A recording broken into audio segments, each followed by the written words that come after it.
Be one of the few that doesn't fucking quit. Welcome to the Rise with Rock. Today I want to talk about 10 things that you can do, well, 9, maybe 10, we'll see, that will ensure you that you don't mess up 2020. And the reason I want to talk about these is because I had the last couple of weeks the pleasure of going in and sitting in on some of the pods with M1 and learning really intimately what you guys are up to, what you're talking about, what you're focusing on, some of the challenges that you have. And I wanted to share some of my findings. So as you come on, what I like to always say, or pretty much always say, is remind you and ask you to put something that you're grateful for. Gratitude is a muscle. I am on day 11 of doing my 75 days of yoga. And what I've learned from that is profound. When you joined M1, and if you made a decision to commit to the 365 days, not I'm going to try it, not I'm going to see how it goes, not I'm going to kick the tires, but you committed. And I talk about this in my first book, The Power of Your Identity. You join a gym and you go for a period of time with the idea that you're going to complete the year and go 3 times a week, which would be about 156 times in the year. What if you had to pay $156,000 and every time you went, they gave you $1,000 back? Where would be the level of your commitment versus just giving it a shot, just showing up, just, you know, if you're in the mood? There's a huge difference, huge, it's a small distinction, huge difference, the level of commitment that you have when you do something. So I'm going to invite you that you commit at a different level. And if you ask people when they come into M1 or if they go into join Tiger 21, which is 25 million and above, or they go to a Tony Robbins event, there's a different level of commitment when you choose to show up and give it everything. I'm going to invite you to, number one thing is raise your standards for your level of commitment in just about everything you do in your life. You're probably already way more committed than most people. But what would it be like if you were just freaking badass level of commitment in everything that you do? Raise your standards in your level of commitment and change your life. Does that make sense? And by the way, when I committed for the 75 yoga sessions, my level of commitment went up. Guess what happened? My reticular activating system. What is the RAS? I started to want to buy a new mat, a new water bottle. And then teacher training was offered that they had talked about actually for a couple of weeks. I had heard them talking about it. And we have a few announcements before we begin the class. We have teacher training coming up, yada, yada, yada. And I signed up for teacher training with Natasha, and we're going to do the teacher training, because when you commit, what happens is your soul starts to look for the resources that's going to help you do better. I'm going to say that again. And I'm going to invite people to jot down these 9 tips, and this is the 10th one as a bonus I'm going to give you, so that people that are listening to this later, or you guys can decide which ones are most important for you going forward and what level of commitment you're going to have for it. Does that make sense? So now I'm invested in it. I am consumed by it. I can feel that little baby fat that I've been trying to get off my waist for a long time starting to melt away. I can feel my skin getting clearer and cleaner. There's so many benefits to commitment. When I talk about the 7 traits of success with you guys, I'm going to talk about one other one, but commitment, being all in, being invested like it really matters, is going to change your life. So I'm going to ask you to recommit to the level of your willingness to be present and to get what you can get from M1. Are you ready? Let's see if you're ready. Hold on. Are you ready? Are you ready? Okay. Are you ready? As a yoga instructor, I am going to be reading 2 books, and one of them is The 4 Agreements. I'm going to invite you to get it on Audible. It's a really great listen, profoundly significant book. I'm re-listening to it. You know, I had my children learn how to speed type the summary of the 4 agreements on the back. And I think it was ingrained in their unconscious mind, and it really serves. So I'm going to invite you, number 1, is to pull that book out and read it in the next month or so. That's number 1. Number 2, the fortune is in the follow-up. The fortune is in the follow-up. I have a friend of mine that was cold calling the CEO of a company, and he could never get through to him. He always got his voicemail. And he was persistent, and he left 17 messages. As he's going through this, he had, of course, a myriad of emotions. First call, excited. Second call, excited. Third call, starting to get some doubt. Fourth call, wondering. Fifth call, feeling uncomfortable, and so on and so forth, to feeling like this guy's going to want to kill me. I've left so many messages. But after the 17th message, the guy called him up and said, listen, you bugging the crap out of me, but I'm so fascinated that you haven't given up. I'm going to give you the appointment. The fortune is in the follow-up. You have to decide what your level of commitment is in whatever you're going to do. How committed are you to building your gratitude muscle? How committed are you to getting into the best shape of your life? Are you just kind of half in, or are you all in? This is 2020. What if this was the year where there was no excuses, where there was no room for story? There was just balls to the frickin' walls. I'm in it to win it, and I'm raising my standards. What if that was your attitude? There's a concept called front loading, doing things in advance. The fall season, you might start cleaning out your garage, getting ready for winter, putting things aside, changing your clothes, etc. On Sundays with the Sunday System for Success, I talk about making lunches for the week, getting your sporting equipment ready for the different workouts you're going to do, etc. My yoga mat and my yoga non-slip sweat towel is in the car already. My water bottle is ready. I am ready to rock and roll because I have a yoga class in 50 minutes. And I'm set. I'm front loaded. I'm ready to go, because if I was to wake up late or there was traffic or something, I want to be ready in advance. I don't want to be scrambling in the end. So what can you front load right now at this time of the year? Your taxes. What if you were to start to prepare your taxes in advance? What would that feel like? Why wouldn't you do that? The only reason you wouldn't do that is you have the inability to inspire, motivate, or get yourself to take action when it's not urgent or important, which means that you don't have management over your own state, which means that you probably don't have the ability to do it in other areas of your life. Yes or yes? What if you were to carve out an hour a week maybe and work on your taxes? Get that done in advance. Call your accountant. Work on your documentation. Get your receipts. Start lining things up. Pull out your bank statements or whatever it is. Front load. Work on your taxes. Just think. And by the way, this is the thing that I think is most underutilized, is the power of visualization. When I finish my yoga, I stay there for another 5 or 10 minutes, and all I do is create a visualization. I just visualize things I want to experience, do, have, be, people I want to talk on stage with, guests I want to have on my podcast, people I want to help create a future with, experiences I want to have with my family. The way that you get yourself to be inspired and motivated, in my opinion, is to visualize the benefits of it. Visualize your taxes being done early. Visualize a return coming. Visualize being responsible. Visualize other people panicking at the last minute and you being ahead of the curve. You changing part of your identity to be somebody that is getting the results that other people wish that they would have.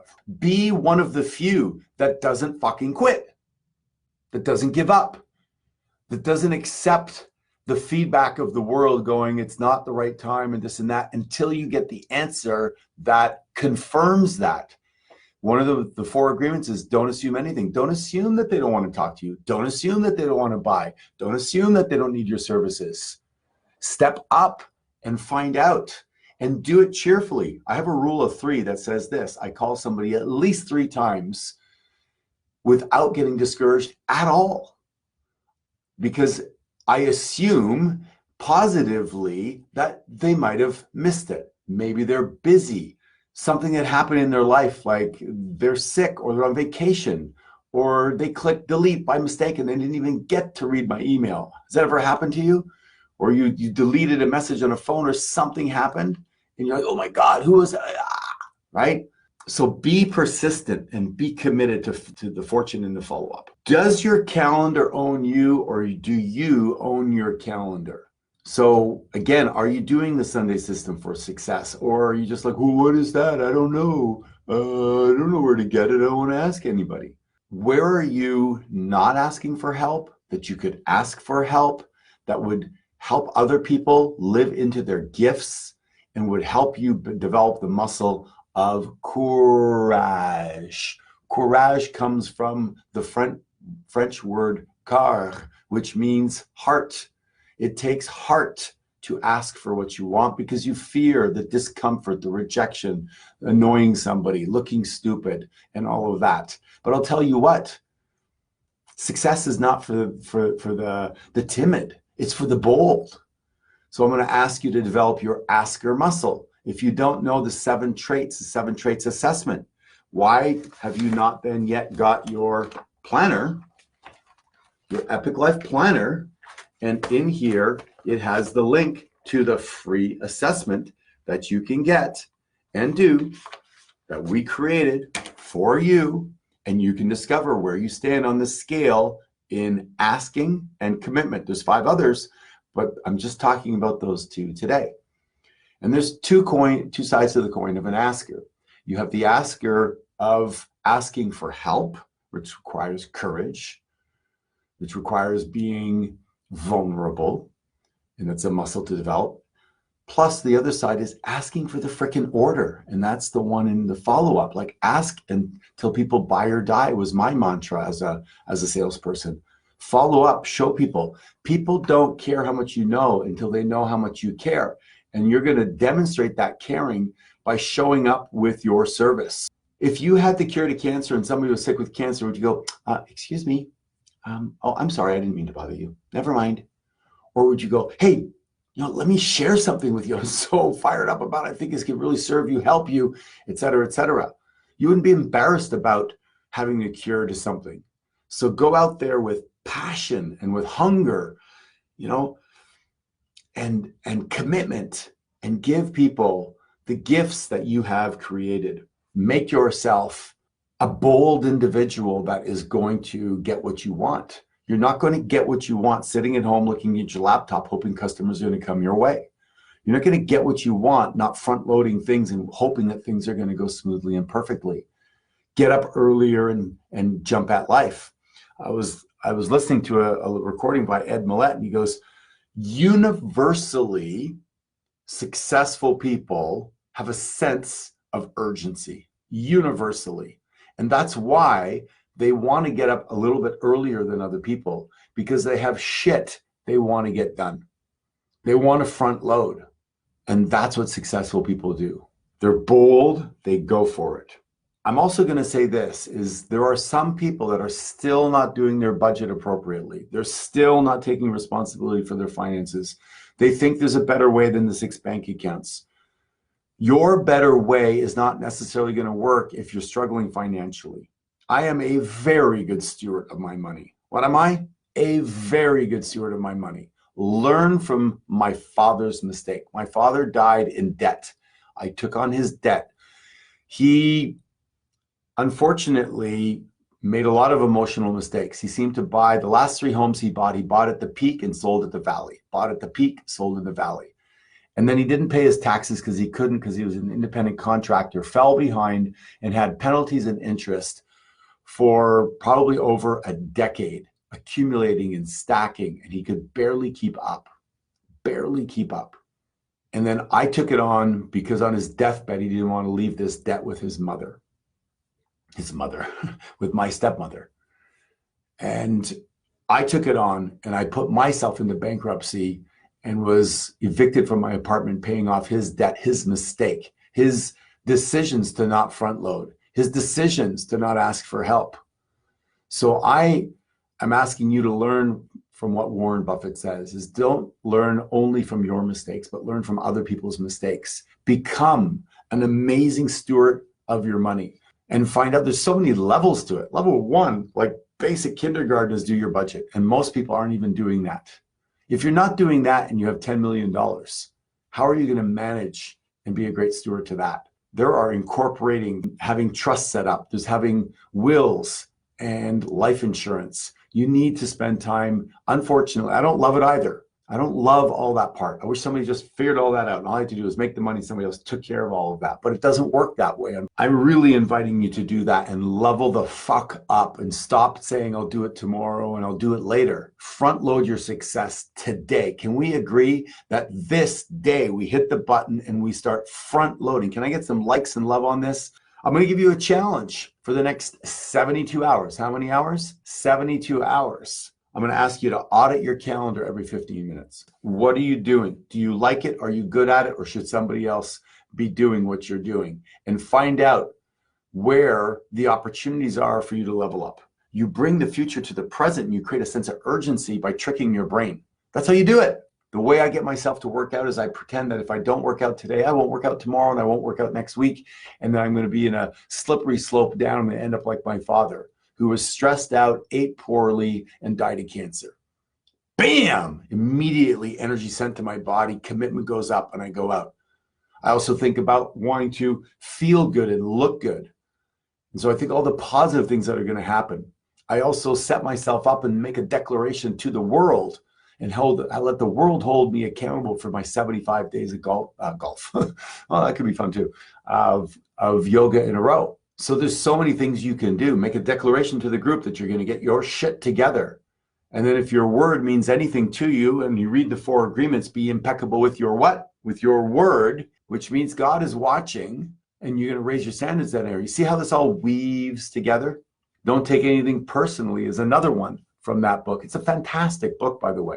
It's like a classic. It's like in the top 10 of all books. Think and Grow Rich and the 4 agreements. How often do most people audit? Once a year. Ooh, I'm going to make a New Year's resolution. And I'm going to improve this and change that. And that lasts about how long? 3 freaking weeks if they're lucky. Corporations make sure they do financials every 90 days. Some really good people look at their month and go, okay, what am I going to do this month? Fantastic people look at it every week and do an audit every week for 90 days in the Sunday System for Success. And amazing top level people do it every day. And now you can do it every 15 minutes for 3 days just to really crystallize. By the way, if you don't believe me, did you know that the average chess player knows 1 to 3 moves in advance? A very good one knows 3 to 6 moves. An excellent professional will know about 6 to 10 moves, but a master knows 11 to 15 moves in advance. Most people don't know much past getting up and looking at their phone, sadly. I'm inviting you to become a master of your calendar, commitment level up for your health and fitness, cut some food out, increase your exercise, improve your meditation or yoga, do something that is going to challenge you to be more of you, and then make a commitment. As we wrap up here, if you have any questions that you want me to address, I'm more than happy to, or if you're too shy to ask, then ask anyway. And if you've got everything figured out and you need no help in anything, then give me at least a booyah and say that M1 has already changed my life. Are you hanging around great people that are affecting you that way? I know I am. So I hope that today has been valuable. Continue to go out there and grab life big, schedule things in advance, front load your ass, ask for help, ask for the order, fortunes in the follow-up, front load your taxes, get the 4 agreements, listen to it on Audible, and make your life epic. Remember the words that follow, I am, follow you. So describe yourself as something like an awesome student that is bold and courageous and asks for what I want and enjoys the response no matter what it is, because I take nothing personally and I am impeccable with my words. So when I say I'm going to do something, I frickin' do it because my word means something to me. And I assume nothing because assuming something makes an ass out of you and an ass out of me. So go out there, grab life big, and I'll see you climbing the mountain towards success. God bless. Have a great day.